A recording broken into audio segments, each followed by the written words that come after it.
The following is a presentation of the Mat Talk Podcast Network.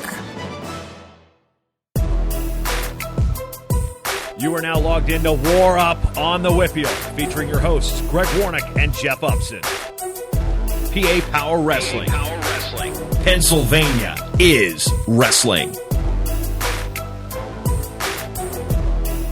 Welcome into a brand new edition of War Up on the WPIAL. Greg Warnock alongside Jeff Upson. Happy New Year to everyone listening in at home as it's into the new year of 2020, which means we're getting ready to get into the meat of the wrestling season. Exciting stuff, right, Jeff? Absolutely it is, and sorry this is delayed into 2020, but as you can tell, still getting over a little bit of laryngitis that I contracted at POWERade, that Saturday of POWERade. I did not have a voice the entire day, which made it very difficult to cover. Unfortunately, I wasn't able to do a lot of interviews or anything like that, but I'm starting to get my voice back. Yeah, typically we tape the show on Monday, and that was our full intentions coming off the POWERade weekend, and it just couldn't happen. You couldn't talk. Literally. I mean, it was, my wife probably loved it, but yeah, I legit could not talk, and as you can tell, I'm still, getting my voice back, but you can't stop us from talking about POWERade, man, because that was a heck. That's probably why I'm sick, because I was talking so much at POWERade. But yeah, it was a lot of fun. And we'll break all the weight classes down for you, and we'll also have the outstanding wrestler of the tournament, Gabe Willochell, on the show as well. But let's go ahead and break down the weight classes for you. At 106 pounds, Mac Church of Waynesburg. He wins the title. He wins by major decision over Briar Priest of Hempfield, 9-1 for the title. Also in the WPIAL, Jacob Haupt of Cannon McMillan finishes in 7th. He beat Vincent Kilkeary of Latrobe 3-0. Kilkeary finishes in 8th place. Mac Church, very impressive throughout the tournament, very dominant, was never really in any danger of losing a match. Briar Priest was very impressive to get to the finals. Yeah, that's the guy I have circled as in terms of who impressed me the most, and that was Briar Priest, a guy who was probably a little undersized last year at 106 pounds, but now he's down to 106 pounds. He had a couple really big wins in order to get to the finals. He had a big win over the second seed, Dan Sheen from Wyoming Seminary. He beat him up 9-3. I got to see that match. I was very impressed with him. But Kilkeary as well from Latrobe. He had a nice win over Nick Allison, who was top 3 in the state coming into POWERade. And Priest was able to beat him 11-7, or beat Kilkeary 11-7 after Kilkeary knocked off Allison. So Priest had a really good showing. Very impressed with him. I was very impressed with the way Mac Church wrestled likewise. This was kind of I don't know if you would say a coming out party for Mac Church, but you wrestle at Beast, you wrestle at Iron Man, you don't necessarily get all the Whippeal folks there in the stands watching you. So I think this was this was the time most people got to get their first eyes on him. And he did not disappoint at all. Jacob Haupt, I thought he wrestled tough too, man, coming back and beating Kilkeary in the 7th place match. I thought that was impressive. Tyler Chappell, man, he for a guy talk about undersized, he's probably 100 pounds soaking wet. He battled the 3rd seed, Pacey Najustak from Mason, Ohio. He battled him. It was an ultimate tiebreaker. He nearly won that match. So impressed with him as well, especially for an undersized guy. Yeah, and you look at Mac Church, he won by major decision in every match except for the quarterfinals. He had a tough one against Jacob Van D of Erie Prep. Very underseeded was Jacob Van D. He comes back to finish in 3rd place. So it was a little disappointing that match couldn't come a little later in the tournament. But, that's what you have when you sometimes have these 106-pound matches, is that you get guys who are a little underseeded, like a Chad Ozias, right, feeding right into Mac Church in the round of 32, and he ends up only one match away from medaling. He lost to Jacob Haupt in overtime to potentially get a medal. I mean, there's a lot of guys that you don't come away with a medal here, but man, there's a lot of guys here that I think potentially would medal in other tournaments other than here, because it's just so deep. And like you said, Van D probably unseeded, top-ranked guy in the state coming into here. Him versus Mac Church was a great match, and I think that's something we could see again in the future. But yeah, just so much depth here that you're going to have guys like Chad Ozias, beating Tyler Chappell in tiebreaker, then losing in tiebreaker to Haupt from Cannon Mac in the blood round. So yeah, a lot of tough nail biters here. 113 pounds, Carter Dybert of Franklin Regional finishes in second place. He drops a 5-2 decision to Gary Steen of Reynolds in the finals. Nico Taddy of West Allegheny, we've talked about him. He finishes in fifth place in an impressive tournament for him. Mason Prinky of Connellsville, he finishes in seventh. Luke Gabig of Mount Pleasant in eighth place. Prinky defeated Gabig 6-1 for seventh. And this was, this was the match a lot of us were looking forward to, was Gary Steen versus Carter Dybert. Dybert wrestled well. He needed to clean up a few things against a very, very tough Gary Steen. Impressed with him, the way he wrestled Gary Steen. Nico Taddy was the guy who probably got the most praise out of me.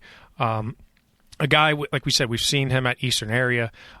He had a tough match with Brendan Cernis from Wyman Seminary. He lost to him 5-0 in the second round. So that's a guy who you're not going to see most places, but he avenges a loss to Mason Prinky, and he ends up beating him 5-0. And Mason Prinky's a returning state medalist going against our freshman and Nico Taddy. Very impressed with the way Nico Taddy wrestled and came back. He then lost to Cernis again. So his only two losses of the tournament came to the same wrestler. And then he beat state medalist Nate Holderbaum in the fifth place match. So that's two state medalists he knocked off as a freshman in the biggest tournament of his young career. 120 pounds for the WPIAL. Dylan Chappell of Seneca Valley actually dropped a match in the round of 16 to an unseeded Aiden Lewis. I don't know how Aiden Lewis of Cedar Cliff becomes unseeded, but that's how deep 120 pounds was. But Dylan did a nice job of coming all the way back for third place, including beating Ryan Michaels of Elizabeth Forward. Joey Fisher of South Park had a good tournament as well. He finishes in fifth place. Michaels in sixth place. Michaels defaulted to Fisher for fifth place. Yeah, the big story here was Dylan Chappell, top seed, getting knocked off very early in the round. And as you mentioned, to an unseeded, which is kind of crazy to say Aiden Lewis was unseeded, but he was. He had not placed at POWERade previously, and he was a fourth-place finisher in the state last year, same weight that Dylan Chappell was second at. So you knew this was going to be a tight match, and I don't know if you saw this match before that, but Ethan Bergnick versus Aiden Lewis before that was a really tough match, even to get to Chappell. But Chappell bounced back hard. I was very impressed with the way he wrestled back, because it's very easy to lose that early on and get disappointed and kind of get inside your own head. But he knocked off 6 guys in order to come back to take third place, including some really tough guys, including Dayton Delviscio, Ryan Michaels, as you mentioned, and then Gregor McNeil, a guy he lost to at the Ironman. So, if I'm Dylan Chappell, yeah, you didn't come away with a championship, but guess what? You battled back hard. You won a ton of matches in the Wrestlebacks. In fact, you beat a guy who just beat you 3 weeks earlier. So that's improvement. I think Dylan Chappell, we saw it when he shuts down and he slows down, he gets in trouble. When he opens up, like we saw in the Wrestlebacks, when he's on his offense, he's going to be one of the hardest guys to beat in the state. Problem is, can you get that consistency of him getting to his offense? And at that point, does he stay at 120, or does he consider going down to 113 because of the challengers he had in Aiden Lewis? Kyle Hosterman ends up winning the whole championship at 120, and he doesn't even get a chance to wrestle him. Yeah, I don't think there's a chance we see him down at 13. I think for sure he's staying at 120. I don't think I think he enjoys wrestling 120. And you have to understand, he had a late start to the year too. He was pretty banged up. He was supposed to go to Super 32, was not there. Had a late start to the season, if you will, especially for a guy of his caliber. So I think he's just now kind of getting healthy, and that shows. That shows at POWERade here when you're able to come back and grind out some wins. He looked beat up on the podium. I think we're only going to see an improved Dylan Chappell from here on out, and I do not expect him to go down to 13. I think he's solid at 120. Joey Fisher and Ryan Michaels, two guys in AA at 120 pounds. Unfortunately, we don't get to see those two wrestle. Would love to have seen that happen just to see how that would shake out. Do you see one of those two guys going down? Because I thought they were both impressive at 120. That's a POWERade. I think with Ryan Michaels and Joey Fisher, I think Michaels is a guy who we saw come down from 26 to 20. I think he's pretty solid at 20. Joey Fisher had a nice couple wins here at the POWERade, and he was pushed. He was pushed a few times, especially in the championship round. He wrestled Nathan Roth from Latrobe, another Latrobe freshman. He beat him 3-1 in sudden victory. That was a nice match for him. And then he beat Dayton Delviscio from Malvern Prep. So. And he was right there with Kyle Houseman, the champion. So I think Joey Fisher's feeling pretty good at 120. He's committed to college already. Look at the guys who did not place here. Kai Burkett, returning state medalist, he did not place here. That's a guy who I think most places would obviously place. Cole Bayless was another one. Costa Moore, he lost to Nathan Roth. Nathan Roth had a really good tournament, I thought. Him and Kilcarry both, Latrobe freshman, very impressive. Yeah, Roth beat Ethan Bergen, I believe, correct? Yeah, he did, and that's another. When you look at the WPIL and how deep it is here, I mean, my gosh, there's so much depth here in terms of who's going to go where. But I don't know. 20's a stacked weight. It really is. In both AA and AAA, really. 126 pounds, Curtis Phipps of Norwin. He is your champion, wins his third POWERade title. He wins by disqualification over Nick Bouzakis of Wyoming Seminary. Rocco Welsh of Waynesburg finishes in 4th place. Tyler Simmerman of Darien 5th. Finn Solomon of Franklin Regional in 6th place. Simmerman beat Solomon 7-2. Let's first talk about Phipps for a second. He was very impressive in his win over Rocco Welsh. In addition to that, him and Bouzakis coming in this tournament, he just looked downright just dominant. Phipps was challenging. That was a great match before the disqualification. And absolutely, without a doubt, that was a slam because he trapped his arm and threw him right on his head. Phipps didn't want to win that way. Phipps wanted to keep going, but the trainers would not let him clear him to wrestle. So, boy, I'll tell you what, though, Phipps, hopefully he's okay and he's able to bounce back, but he looks solid. Yeah, no, he did. And, Bouzakis, he comes in with 4 falls in under a minute in the first period. He never got out of the first period. Bouzakis is essentially everything that we thought he was. Phipps showed that he can hang. Phipps showed that he was able to go in there and he got a takedown on him, right? And, I think Bouzakis was heating up a little bit, and I think that I think the slam was, part of that kind of. I'm not saying anger, but he was, he got taken down. He hadn't been taken down all tournament. I think it kind of lit a fire under him a little bit, and unfortunately, that was the end of the match. And you're right, it was absolutely a slam. And I know Phipps did not want to win that way. In fact, we talked to him afterwards, and he said, "Yeah, that's not how I wanted to win or lose. I just want to go out and wrestle the guy." And, he wrestled him for 2 minutes, right? So, but Phipps, I thought looked really, really good against Rocco Welsh. I thought Phipps was in control. I don't think he was ever out of that match. I thought Rocco Welsh looked good against Finn Solomon. So Phipps is really, I think, kind of letting people know that, he's been second in the state twice now. I don't think he wants to finish third in the state or second in the state for a third time. But Rocco Welsh had a nice win over Ty Simmerman, 12-1. That was a pretty lopsided win there for him. And then Finn Solomon lost to Ty Simmerman. So, again, like 120, look at the depth here at 126 in the WPIL. In AA and AAA, there's just so many hammers here. A guy like Bryce Wilkes doesn't get on the podium. Damian George doesn't get on the podium. Zach Wright from Hampton, I thought, had a great tournament. He beat Lucas Capusta, and they beat Damian George. He lost to Ty Simmerman 5-2, but Zach Wright's a guy that never made it out of the regionals. Probably never even sniffed the blood round of the regional tournament. So this is a good showing for him. Same with Jacob Gardner. He had a nice win over Noah Teeter. And again, just depth. There's so much depth here at 126. Great tournament for Rocco Welsh. You mentioned he finishes in 4th place, getting that huge win over Finn Solomon. Finn Solomon, I thought he and Welsh were they're going to be back and forth, I feel like, all season long. But was it a disappointing tournament for Solomon to finish in 6th? I'm sure he's disappointed, but, look at the guys. Look at the guys that are here, right? Obviously he probably would have liked to finish in the top place, but, unfortunately, with the depth here, Ty Simmerman's a match I'm sure he wants back, and, the Rocco Welsh match was that was a back-and-forth match. Yeah. That came down right to the end, and, a little bit of a controversy there, too, I would say, because you didn't know if it was 2-2. It was a hard sequence to kind of to judge.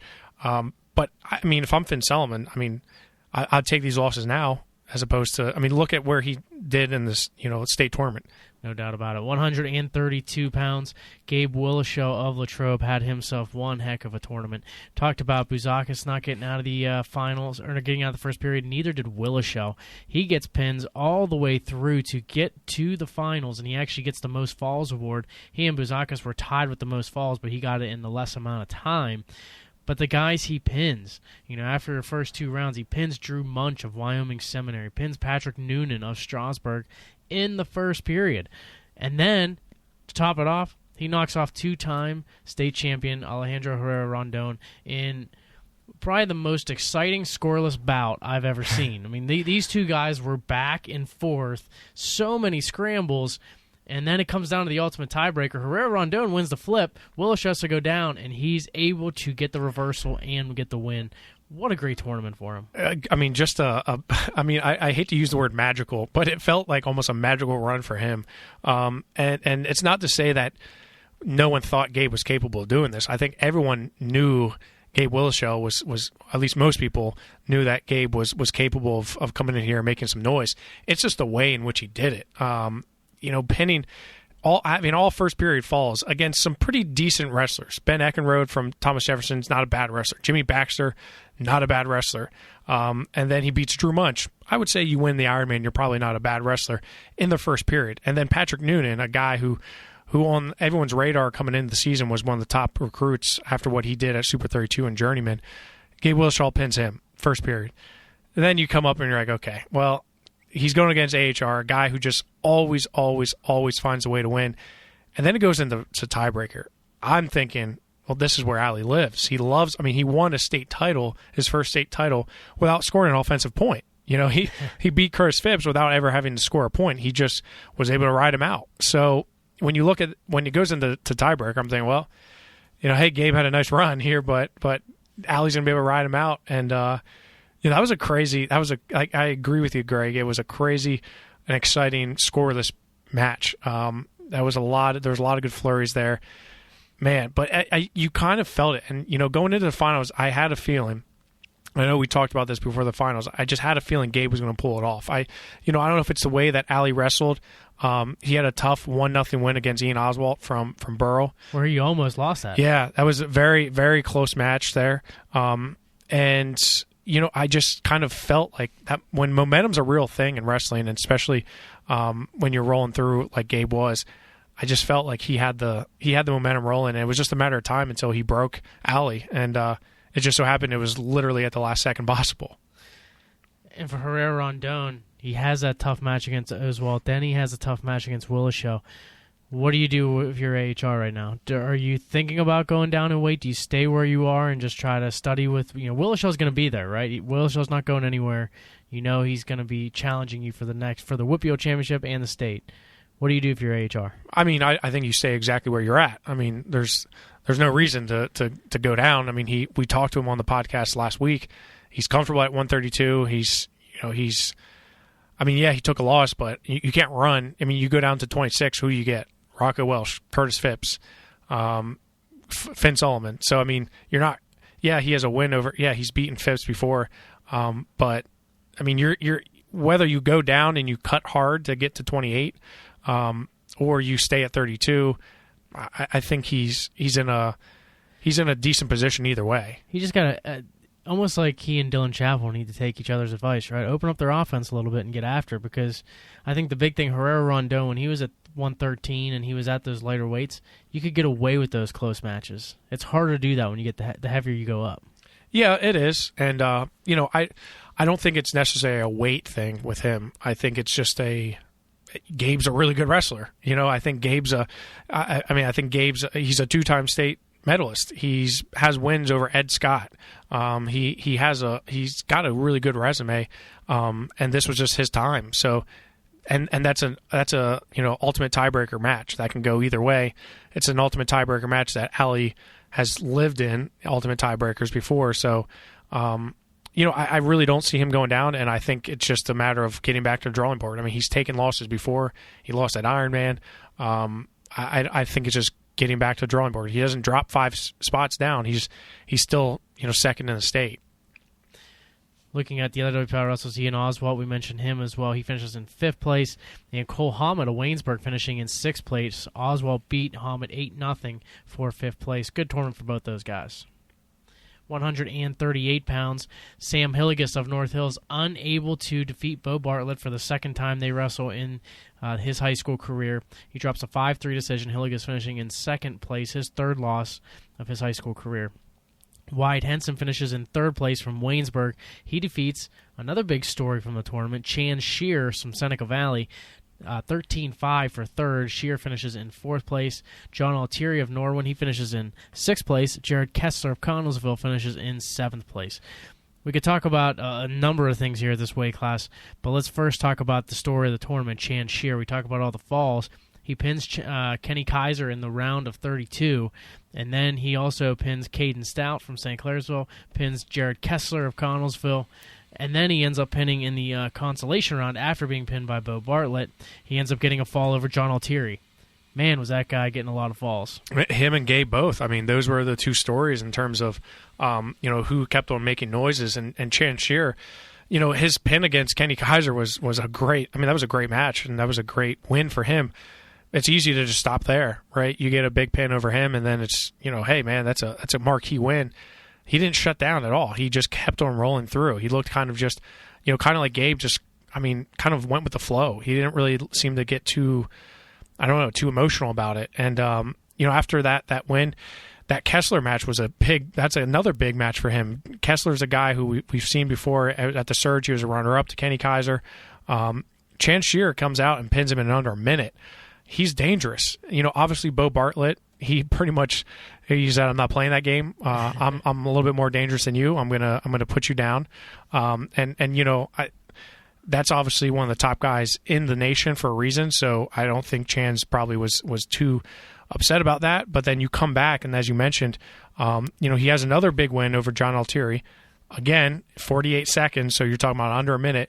And then Wyatt Henson takes care of business, 13-5 against him. But Chan's, he's a dangerous wrestler. I mean, you can't expect to go in and say, oh, if I can weather the storm, I'm going to be okay. I mean, no, Chan's can pin you from any time, any place. You look at Sam Hilligus, he has a big win over Wyatt Henson, falls short against Bo Bartlett.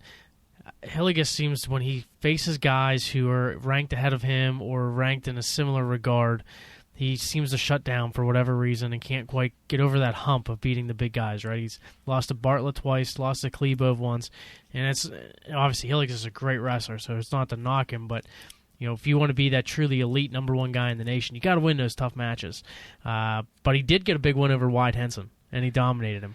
Yeah, that was a nice win over Henson, and Bartlett. I'm not saying that's his kryptonite, but Bartlett's a guy who he has trouble against. Clearly, we've seen that. It's just a guy he can't get past, it seems like. And I think you mentioned it the week prior, was he needs that statement win. He needs to have a big win in his career, and unfortunately it didn't come here. But I think he gets back to the drawing board, and I think he basically figures out, okay, what exactly do I need to do to be that elite guy? And I think he's focused on the next match, and I think he's focused on the next tournament. But ultimately, he wants to get back to the top of the podium in Hershey. And Wyatt Henson, a very good performance outside of the loss to Hilligus. He dominated his way to 3rd place, including a win over Kenny Kaiser in the consolations. 145 pounds for the WPIAL Ty Linzenbigler of Hempfield finishes in 5th place. He defeats Mason Spears of Franklin Regional. Spears finishing in 6th. Antonio Emilio, Seneca Valley, he finished in 7th place. He wins by fall over Mikey Sakur of Thomas Jefferson, who finishes in 8th.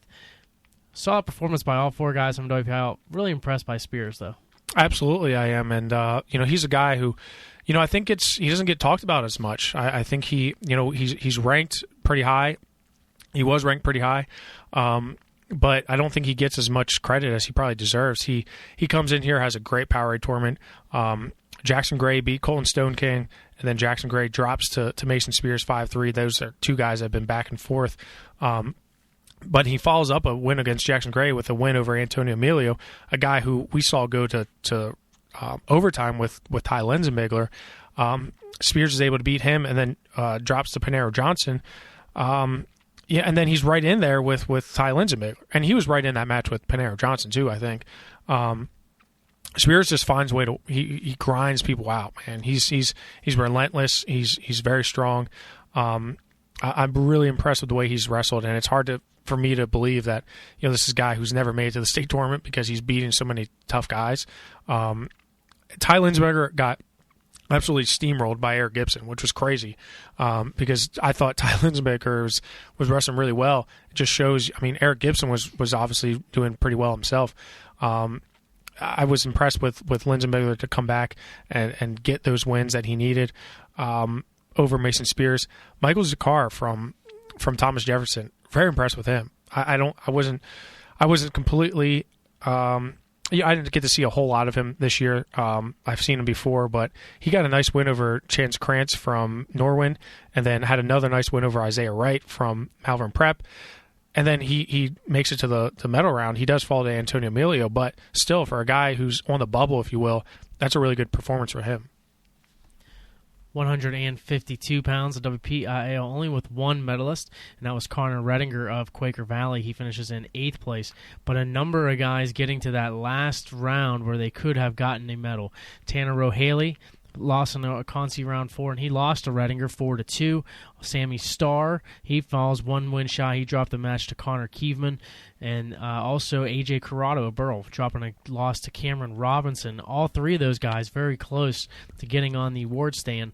In addition, Corrado dropped a tight one to Redinger as well, as they went to overtime before Redinger picks up the fall. So all those guys pretty close within one another, but Redinger is the one guy who gets on the stand. Yeah, I mean, 52 was just loaded with talent. I mean, you look at Ed Scott, obviously one of the top guys in the nation. Braden Roberts is another guy who's very highly regarded. Cam Robinson going to Iowa State. The big match I saw was Sammy Starr beating Drew Vlasnik. That was a nice win for Sammy Starr, a guy who could barely, he's battling for a roster spot, right? So, I mean, that's a really good win for him. The story here has to be Connor Redinger, right? Very good performance from him. I was very impressed with the way he wrestled, beating AJ Corrado in overtime. That was a big win for him. I think he needed that. I think he was looking for a statement win and beating a guy. After his freshman year, right? Everyone talks about what happened last year. Where's he at in terms of growing?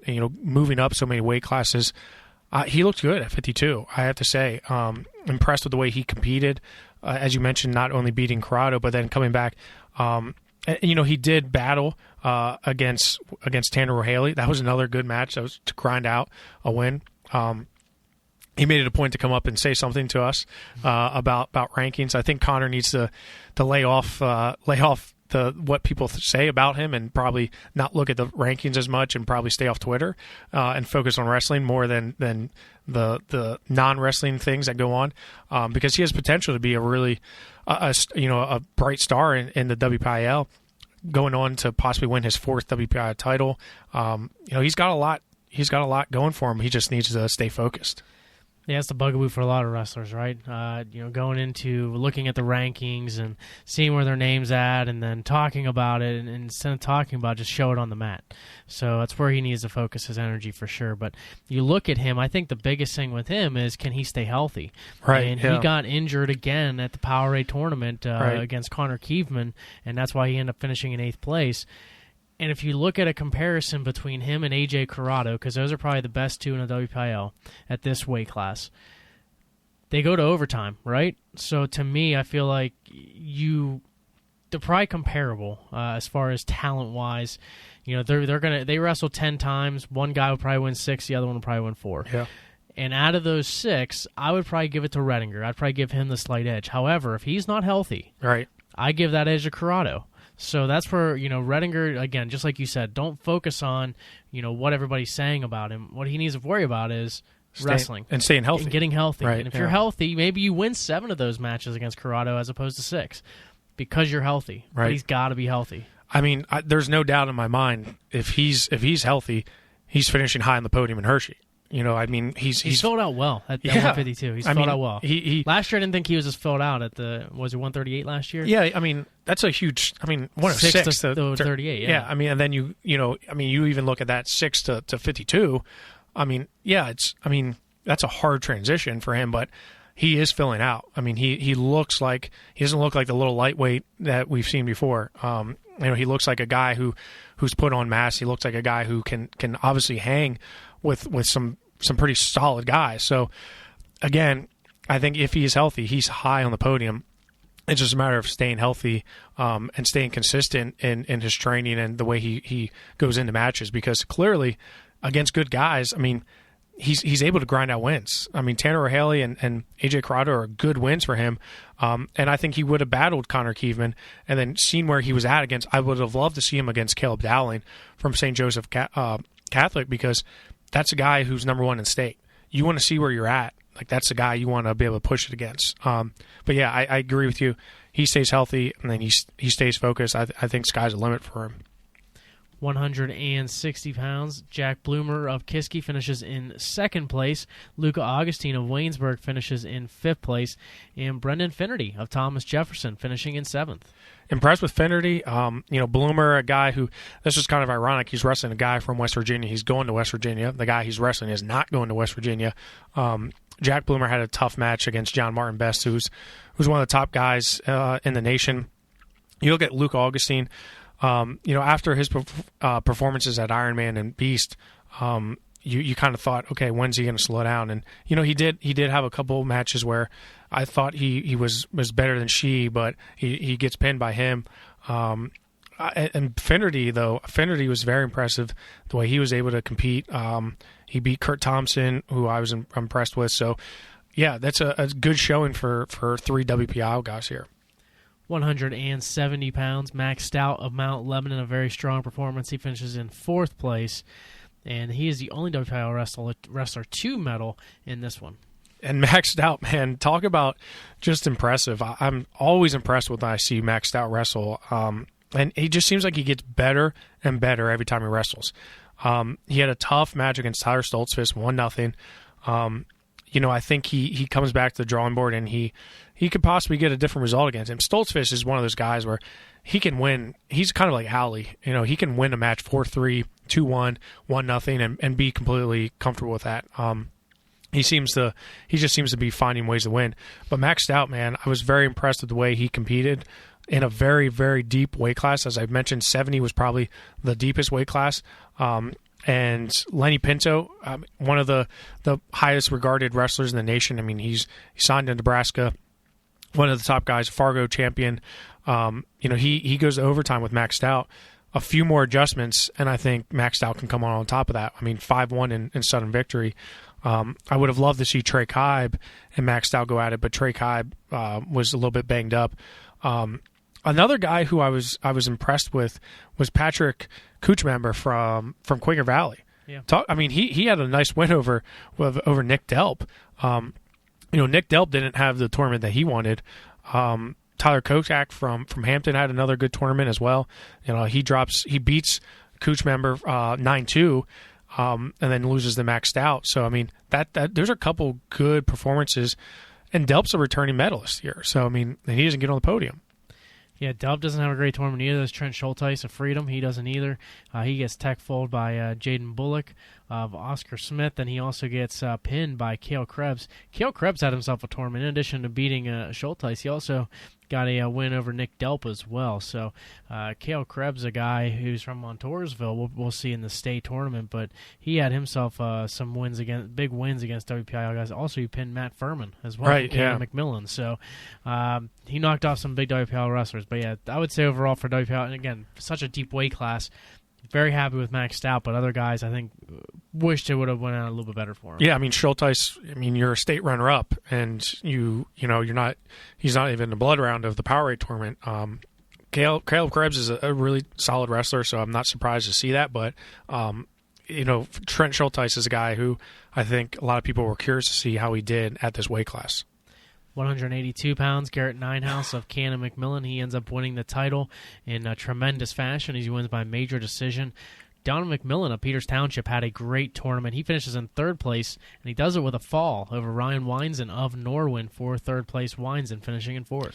McMillan's a story here. I mean, Ninehouse obviously he finally gets his POWERade title. It kind of completes his era here. Right. It's crazy to think, coming into this that he hadn't had a POWERade title yet, but look at the weight classes he's been in. So a lot of guys that went on to do some really good things. I mean, in college especially. So you look at what else transpired, and I think this was a match, Donovan McMillan versus Ryan Weinzen, that we're going to see again. And I think it was a good barometer to see McMillan, because McMillan's a guy who, as I mentioned in previous podcasts, he hasn't made it to the state tournament yet.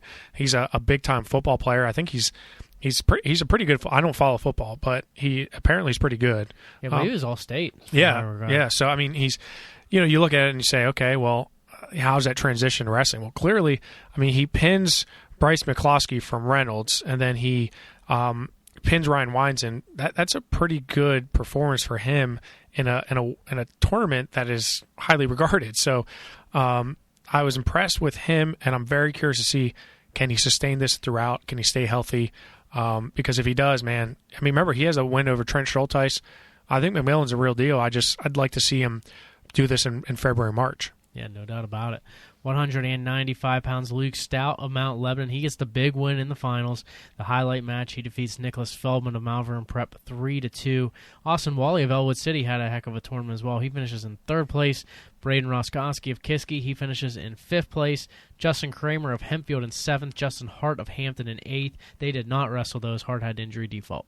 I mean, was this not one of the best matches of the POWERade this year? Was Stout versus Feldman? Yeah, it was incredible. There's several big ones, but that was a great one. I mean, that was, to end the night like that, man, that was pretty cool, because those are two just gladiators going out there and battling. Just they had some great scrambles.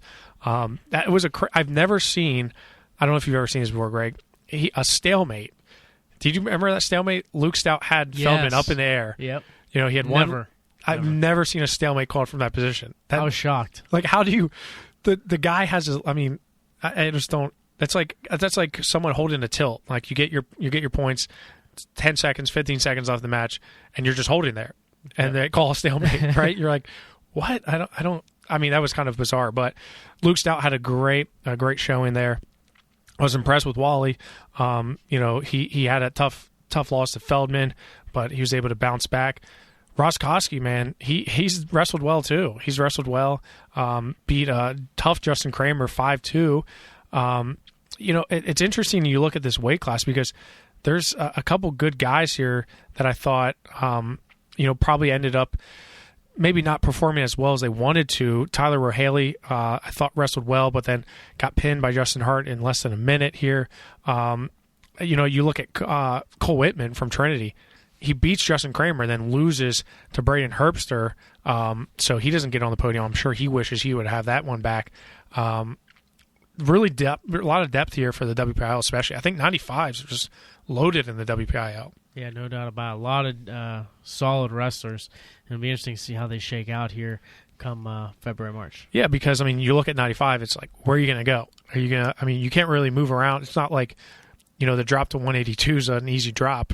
You go up to 220. That's a huge jump. That's a pretty big jump. So you're kind of stuck there if you look at it. For 220 pounds for the WPIAL, Dylan Ferretti of Hempfield finishes in 6th place.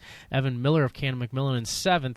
Damon Thompson of North Hills in 8th. Miller defeated Thompson 6-4 in a 7th place bout. I was impressed with Thompson.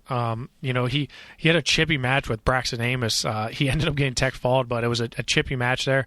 Definitely frustrated him a little bit. And then, as you mentioned, Miller comes back to beat him. Definitely a kind of like 95 here. We have some really solid guys that I think, given the right circumstances, they can do very well in Hershey. Ferretti lost 4-3 to Cameron Wood, who's not bad at all. Damon Thompson has a win over Ty Banco, then loses to Dwayne Isley. I think Dylan Ferretti, once he gets his lungs back, I think he's going to be one of the top threats at 220. But then also Damon Thompson, I think, kind of proved that he's going to be able to hang with some of these guys too. Because him and Evan Miller, that was a tight match too. Yeah, and Miller pushes Ferretti as well. Ferretti has to go to overtime. It was 3-1 in overtime, yeah. So, I mean, again, you look at the tightness of where these, and I look at it like 95. You throw Kramer and Whitman from Trinity and Justin Hart in a bag, all three of them are going to be able to get wins. Yep. I think the same way with 220 with Miller, Thompson. I think these guys can kind of interchange each other a little bit in terms of who's one of the top guys. 285 pounds, Isaiah Vance of Hempfield drops a 4-2 decision to Cole Deary of Belle Vernon Prep in the finals. Vance finishing in second. Giomar Ramos of Cannon McMillan in third. Stone Joseph of Kiski in fourth. Dawson Dietz of Hampton in fifth. Ramos defeats Joseph, but by injury default. And I'll tell you, when Joseph hit the mat, it was a loud yell. Yeah. What's going on with him? I don't know, but it seemed like he was in a lot of pain. That's a huge blow to them if he's out for a significant period of time. But he did walk off on his own power, so that's good. But Giomar Ramos had a good showing here in his home gym. Isaiah Vance pins his way to the finals. Very impressed with him, but just can't get over that hump over Cole Deary, a guy who he beat last year in March at the state tournament. So I know he's probably not happy with that. But Giomar Ramos, I thought, had a good showing. Same with Dawson Dietz from Hampton. Loses 6-2 to Stone Joseph, but clearly shows that he's in the mix. Other tournaments around the area over the weekend. For the WPIL, they had a lot of wrestlers at the Southmoreland tournament, and you look at some of the weight classes and how they finish. Obviously, not only South WPIL, but also a lot of guys from District 5 and District 6 there as well.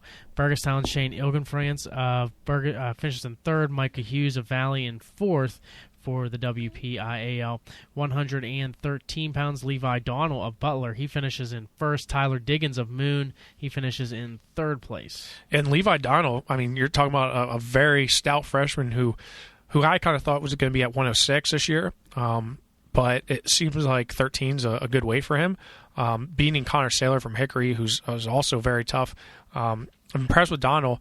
He only has one loss on the season. So, again, not a guy we get to see a whole ton of matches with, especially against some other quality WPIL guys. But I think Donald is definitely showing he can hang. 120 pounds, Kyle McCullum, best center. He finishes in second. Kyvon Grace of Moon is your champion. Joey Senapal, Burgestown, he finishes in third. Nick, I can't even say his last name, Schwakowicz of Butler, he finishes in fifth. Bryson Bench of Bethel Park, he finishes in sixth. You can normally say every single name we can throw at you. Schwakowicz, I don't know. I have to say it if you look at it. We need one of those translators things. You know how like on rosters you can click on the ear and it'll like tell you how to pronounce it. I think we need that for him because that's a dandy. I mean, imagine what I would say because I can't pronounce anyone's name. Kyvon Grace, good tournament for him. McCullum is a tough wrestler. Joey Senapal, a lot of guys have asked me about him. Hey, who's this Joey Senapal? He's tough. I mean, tough freshman out of Burgestown. Yeah, I mean, so, but Kyvon Grace, again, Moon. Do we see Moon against a lot of the top guys? No. So it's hard to say like where he's going to be at, but clearly you're beating guys like McCollum and Senapal and Cody Miller from Hickory. You're doing something right. 126, Clayton Dressler of Butler finishes in second. Also Hunter Giddy of Burgestown in eighth. Timmy Caffrelli of Southside, he finishes in sixth place.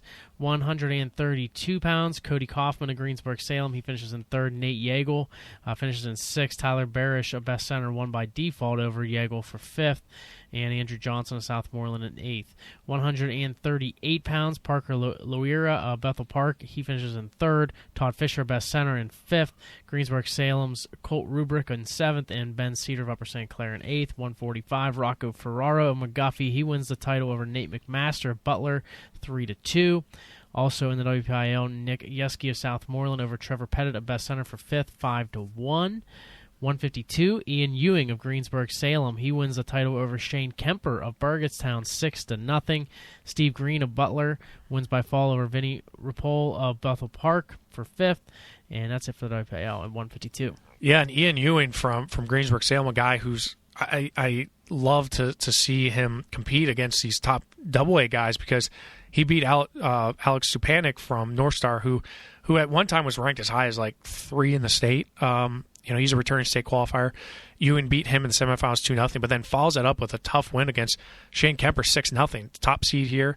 I think Ewing, you look at that weight class 152 in AAA, it's just so loaded. I mean, you look at guys like Jack Pletcher, Trevor Verclaren, Grant McKay, Drew Vlasnik, Sammy Starr. I mean, it just goes on and on and on. It's like a lot of guys, if you throw them in a tournament every week, you're going to get a different result. You very well could. And, it's like Ian Ewing, you look at some of the guys that he's beaten, and he may never make it to the state tournament in his career. He's going to have over 100 wins. He could do well at a variety of different colleges, D2, D1, D3, doesn't matter. But, it's just so log jammed at 52. But Ian Ewing obviously coming in here and beating Supanik and then beating Kemper shows that, he's ready to mix it up with some of these top guys. 160 pounds, Ethan Barr of McGuffey. He is your champion. Nate McDonald of Butler finishes in 6th. Alex Lang of Best Center in 7th. Josh Thomas of Southmoreland in 8th. 170 pounds, Seth Berdolt of McGuffey finishes in 2nd place. DJ Slovic of Burgestown, he finishes in 6th place. Malik Smith of Moon in 8th. 182, Cooper Baxter of Butler, he wins the title. Austin Kuslock of Chartiers Houston in 3rd over Turner Lehman of Burgestown, 8-7. Anthony Govern of Southmoreland in 8th, and also Christian McChesney of Greensburg-Salem in 8th place. I think Govern in 6th. Sorry, I think I mentioned that wrong. Luke Montgomery of 195, he is your champion. Caleb Chismer of Greensburg-Salem in 4th. Caleb Hartong of Butler in 5th. Garrett Boone of McGuffey in 6th. Dalton Dobbins of Moon in 7th. 220, John Myers of Greensburg-Salem, your champion. Also in Greensburg-Salem, Trent Patrick. So you get 2 guys into the tournament. Trent Patrick finishes in 4th place at that same tournament as Myers. Jake Pamaka of Butler in 5th. Ty Timmons of Bethel Park in 6th. Andrew Sampson of Moon in 7th. And Tasso Macropotis of McGuffey in 8th. You look at John Myers here. I think he's probably one of the most improved wrestlers of the season, because we saw him just do a lot of good things in the offseason. He comes in, he places at Super 32. He gets, he just dominates the Southmoreland tournament, beating Falls all in the first period. And then he has a teammate, Trent Patrick, who was a state qualifier last year, but they're both at the same weight. So, I think Trent Patrick will eventually try to get down to 95. It's probably his descent plan probably won't allow him to get to there until probably the end of January. So that kind of stinks for him, especially if he's wrestling 220 and he's cutting down to 95. But clearly, John Myers is a step ahead of the rest of the field here. I'm really excited to see him in the WPIL and in the state. I think he's gonna finish high on the podium this year. 285 pounds, Billy McChesney of Greensburg-Salem, your champ. He beats Riley Kemper of Burgestown in overtime, 3-1 for the title. Sean Loring of Albert Gallatin in 6th. Seneca Harney of Moon in 7th. Timmy Pollock of Upper St. Clair in 8th. And McChesney, I mean, again, another Greensburg-Salem guy where you say, look how loaded the WPIL is at heavyweight. He comes in, he beats Marvin Beatty from Marion Center. He beats him 4-2. Very good win for him. But then he beats Riley Kemper, another very good win over 2 double-A guys. So kind of like his teammate Ian Ewing, he had some very good wins over some double-A guys. Where does he fall in the WPIL and AAA, right? It's like you have Stone Joseph, you have Giomar Ramus, you have Isaiah Vance. You have Quinn Franklin from South Fayette. Where does he fit in? Because I think he's obviously right there. I mean, he's beating state qualifiers from AA. I think he's right there. It's just a matter of where does he fall. So I like the competition. I like seeing these guys battle. And there's no, I mean, other than Isaiah Vance at heavyweight, there's not a lot of definites there. I think he can definitely squeak in. We talk a lot about AAA and the amount of depth that they have at certain weight classes. Greensburg-Salem finishes in 3rd in this tournament, Butler in 2nd. But a quick mention on AA. Burgestown in 4th place, McGuffey in 5th place. Are those 2 teams that can challenge Burrell? We talked about Burgestown over the last couple of shows. They seem like the team that could be it. And now McGuffey, I think, had a solid tournament. Yeah, I mean, I think McGuffey had a good tournament, but I think Burgestown is the team to watch right here. Just because of the depth that they do have, and they don't have a ton of holes. And when you look at a lineup and a good lineup, it's all about the matchups, and they don't have a ton of holes. So I think they're probably going to end up doing well at better than the McGuffey as a dual team. But I would not be surprised to see Burrell get pushed by either one of them. Double A is a lot of fun in that sense because, especially this year, and same with Triple A. I mean, it's very wide open. There's a number of teams that I think could potentially come out on top in either class. the Steve DiAgostino tournament also over the weekend at West Mifflin. A number of WPIL schools. We won't go through each and every weight class, but you look at some of the highlights. Is there anything that really stuck out to you as far as this tournament? One to me, Cole Spencer. Coming back into this, he had a great tournament, Chartiers Houston. He ends up getting a fall in the finals and winning first place. Nate Lucas, his teammate, also pins his way into a championship as well. So just a couple of notables. Anything that you noticed as well? Yeah, Vince Citrano from Plum had a nice win over a state qualifier, and Noah Clausen from Carlisle. It was interesting to me to see Carlisle here because Carlisle is a District 3 team, a team that I used to wrestle with a lot back in the day, and they come all the way out to the West Mifflin tournament, and their guys, they did okay. They had a couple head scratchers, but the Vinny Citrano had a nice win over Noah Clausen in the finals. Another guy who I think is just on the cusp of doing very well. You also look at 170 pounds. I was impressed with Frank Guzzi from West Mifflin. He had a pin overturning fifth place medalist Colton Zimmerman from Carlisle. So I mentioned kind of a head scratcher. Colton Zimmerman's a guy who I think was ranked as high as 3 in the state. Obviously, you're a fifth place medalist in the state last year. He gets a fall and a tech fall and then loses by fall to Frank Guzzi from West Mifflin. Then Guzzi goes in and loses to Jacob Sobel from Richland. So I think that's obviously a big win for him. But yeah, Cole Spencer, Nate Lucas, they're the real deal. I think Cole Spencer is I can't believe he's at 52 because I just look at him and I think he's like a 70-pounder. But clearly he's doing really well. For the WPIL, they were also at the Trojan Wars. That was Belle Vernon, is the team that was there at the Trojan Wars Wrestling, and the WPIL had 2 medalists in this tournament. At 170 pounds, Logan Hoffman finishes in 5th place, and also at 195 pounds, Cole Weightman finishes in 2nd place. Yeah, and the big story here was Cole Weightman from Belle Vernon. This is a guy who I can't tell you how many texts I got. Who is this guy? Who is he?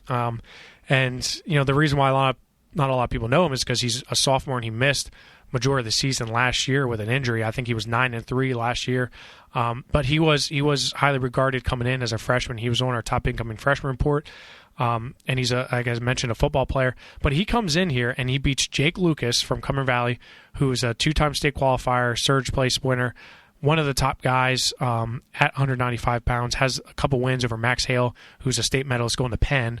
So you look at comparables there. I mean, clearly, Weightman, a guy who has virtually nothing on his resume in high school, to beat Jacob Lucas, you're thinking, man, that's a really good win for him. But then he goes in and beats Max Hale, who, as I mentioned, a 2-time state medalist from Downingtown. He beats him 5-1. That's another huge win. So it's not a fluke. This guy can wrestle. And then he wrestles Gage Garcia in the finals. We obviously know about Gage Garcia. He's going to Michigan to play football and wrestle. One of the top guys in the nation. And he loses him 3-1. He hangs with him. So we talked about 95 being deep. This just throws a whole wrench into it because you're looking at Cole Weightman and saying, man, you just knocked off 2 of the top guys in the state and hung with one of the best guys in the nation. Where's this throw him in at? Yeah. I don't know. 95 is becoming a huge problem in the WPIL because there's a lot of guys here that are not going to be, they're going to be sitting at home in March. It's just a matter of who. Joining us now on the show is the POWERade champion and outstanding wrestler of the tournament, Gabe Willochell from Latrobe. Gabe, thanks for joining us. No problem. Thanks for having me. Gabe, well, Happy New Year to you, and let's talk about your 2019. Quite a credible end to it. What's it been like? It's been a couple of days now since the POWERade title and the OW award, and what's it been like? Has that feeling set in that, man, I just pulled off a pretty lavish task there? Yeah, it feels pretty good, but I'm pretty excited. But I still have counties coming up, so I'm just still have to worry about that. And Gabe, let's talk about your mindset coming into POWERade. You've been there before, obviously, as a senior. You've placed there before. What was your mindset coming into POWERade, and do you feel like that contributed to your performance? Coming into POWERade, I wanted to win because I haven't made it. I didn't make it to the finals yet any of the 3 years, or even for the 3rd and 4th. I got 6th, and then 5th. So I really wanted to be in the finals, and win. And coming in the 6th seed, it was kind of hard. I had a tough road to get to the finals, but I did it. And now, when you go into your matches, I mean, you've always kind of had this style, right? Of just kind of, I call it unorthodox. But when you came into your matches, I mean, are you expecting to pin guys, or are you just kind of saying, hey, I'm just going to roll with it, and whatever opportunities come during the match, I'm going to take them? Going into the match, I'd like to think like I'd like to pin everyone, but I usually just, if I can pin them, I'll pin them, but I usually just take what is given, and yeah. And it just so happens that happens to be sometimes them ended up on their back, and you just kind of locking up your cradle or whatever it is that you go to. You've kind of made I feel like you've made a living doing that in your career at Latrobe. Is that something that you've been trying to focus more on in terms of grinding out wins? Because obviously we saw in the finals you didn't get a pin, but you came out on top. You obviously can do it. You're not just a one-trick pony. You're more than just a pinner. Let's talk about the finals against Allie. First of all, have you guys wrestled before the POWERade? We have not. He's always been a little bit smaller than me. So, and you obviously know his style, right? You know what he's about. How did you try to, I guess, prepare for Allie, and what was the mindset going into the finals? What did Coach Ciotti say to you, like, hey, this is what you need to do going into the finals? He didn't really tell me anything. I pretty much we pretty much knew what we had to do, and that was get out on bottom, and I didn't do that for the first 2 times he was on top of me, but after being down, I knew I had to get out. So, and you had mentioned how you didn't get out the first 2 times he was riding you, but you were close. You felt like it was right there, and he's like an octopus on top, right? He gets you in at all. Did you feel it coming? Like, did you feel like, hey, I'm this close, I'm right there? Could you kind of feel the momentum shifting your way a little bit? I don't know, because during the match he was pretty tough on top, and he had a leg in a few times. Like, I almost got turned. Right. Yeah. And so I was kind of nervous to do anything really, and then at the end I just kind of rolled through and got my hips on top of him, and that's how I. Now, in that ultimate tiebreaker, when I feel like the disc was rolling for a while before it finally landed, and when you saw it and it was his choice and he took top, were you thinking, man, this is, I couldn't get out for 2 minutes, whatever it was, and now you got 30 seconds. What goes through your mind in that sense? Like, hey, I got to go for it here, and like you said, you kind of ended up rolling through. Talk us through that position a little bit. Well, he whenever the ref flipped the coin, it rolled for a while, and then I saw it tilt towards his side, and I was like, oh man. So he won the flip and he chose top, and then I don't know, I was kind of scared. I was like, dang it, I couldn't get out for 2.5 minutes, and now I only have 30 seconds to get out. So I had to try something, do something, just keep moving around. And that's essentially what ended up happening. You had enough movement where you were able to kind of, like you said, roll through and get on top. And even then he was still leeching on to you. It was pretty tight. What was your thoughts immediately after you came out on top? Did it kind of set in right away? Like, man, I just knocked off a 2-time state champ. Yeah, I was pretty happy once I got on top, and he rolled to his stomach, and I got up, and I was like, I felt really good. I was like, man, I won. That's awesome. Now, Gabe, you've had a pretty good career thus far, right? You've placed twice at the state tournament. But what's it going to take to get you to the top of the podium? Because, I mean, I think a lot of people were surprised by your performance, but a lot of people weren't, because they know you and they know your style. What's it going to take for you? Because obviously, like you said, you're moving on to counties. You got the postseason still. Like, yeah, it's a nice win, but it's not a state title. What's it gonna take for you to get to the top of the podium? And what would that feel like for you? Oh, just keep grinding, staying healthy, is big.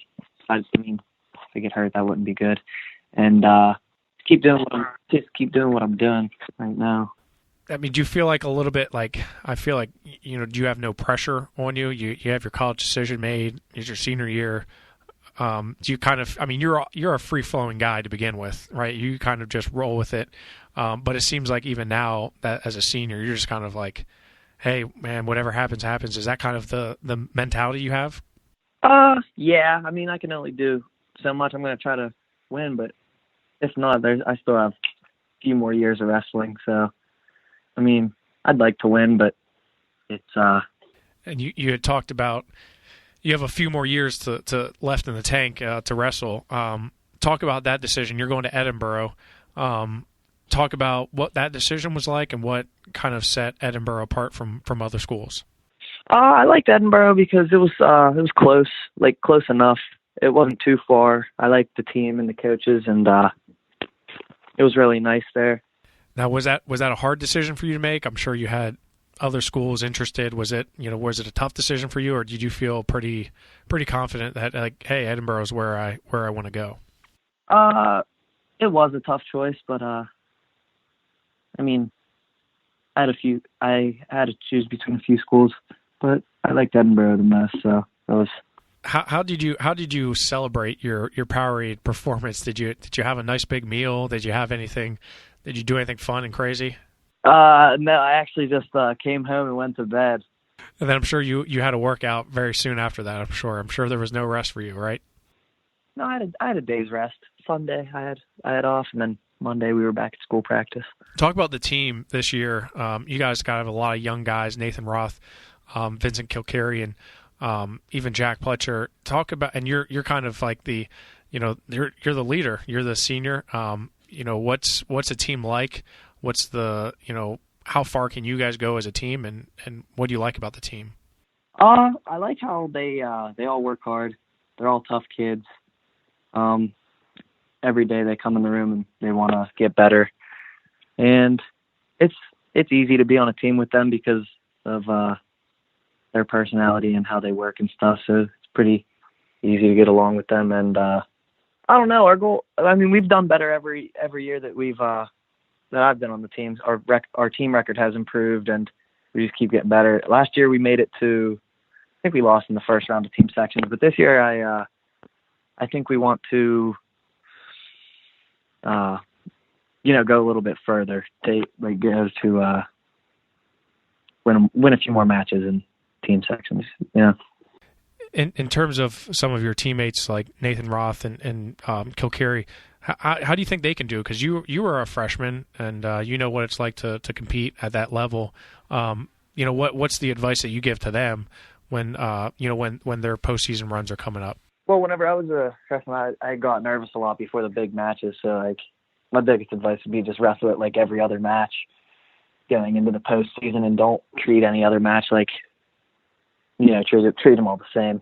I would say you pretty much got over that. You don't seem nervous at all before your matches now. It seems like you could pretty much just roll into the matches, right? Yeah.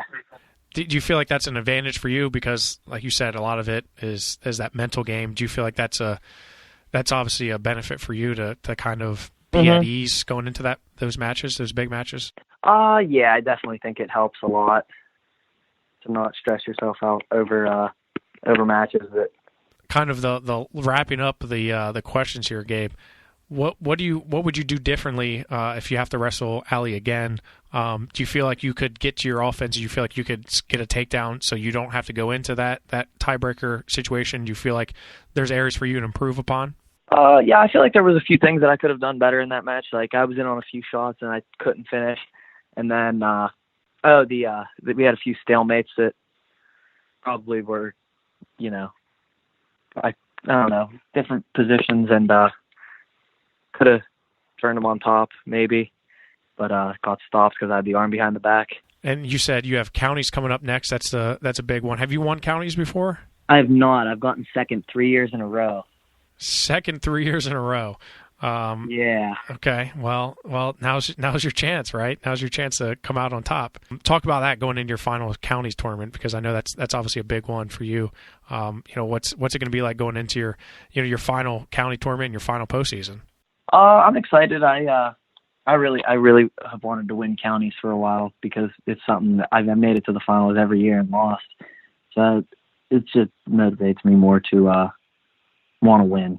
Well, Gabe, we look forward to seeing you the rest of the way here, and we wish you best of luck as you go on your senior year. You close it out, and we hope to see you do well in Hershey as well.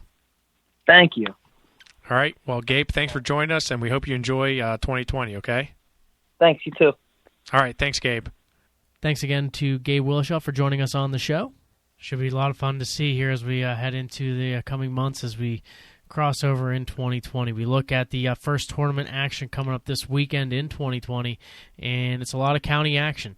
The Westmoreland County Tournament, always fun to watch. It could be as good as any tournament out there, and that's going to be at Kiski this coming weekend. Also, the Tri-County Tournament, which will feature Washington, Greene, and Fayette.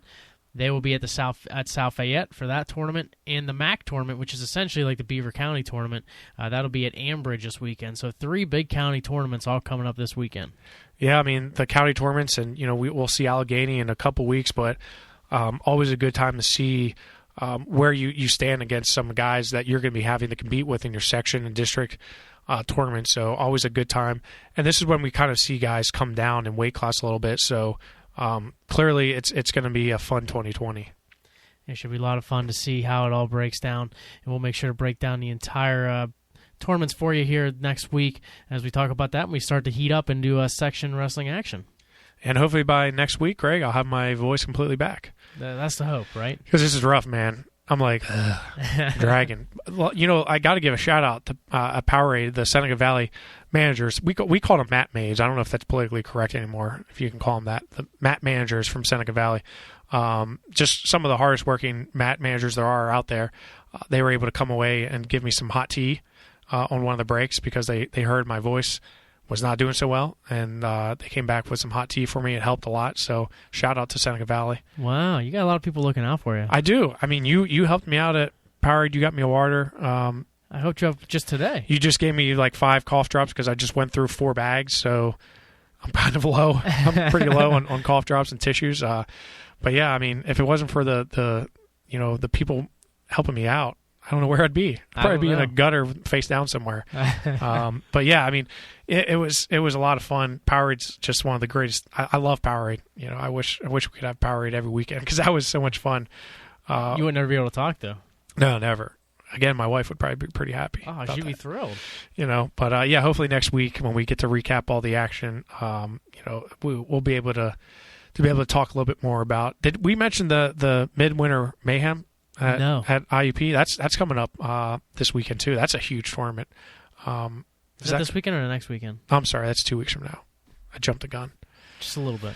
I'm thinking about it though because it's going to be a big one. Is that a brand new tournament? Yeah, brand new tournament, but a lot of good teams there from all across the state. So, and we're going to be streaming the finals live. So, we're excited about that. But yes, you're right. I did jump the gun a little bit.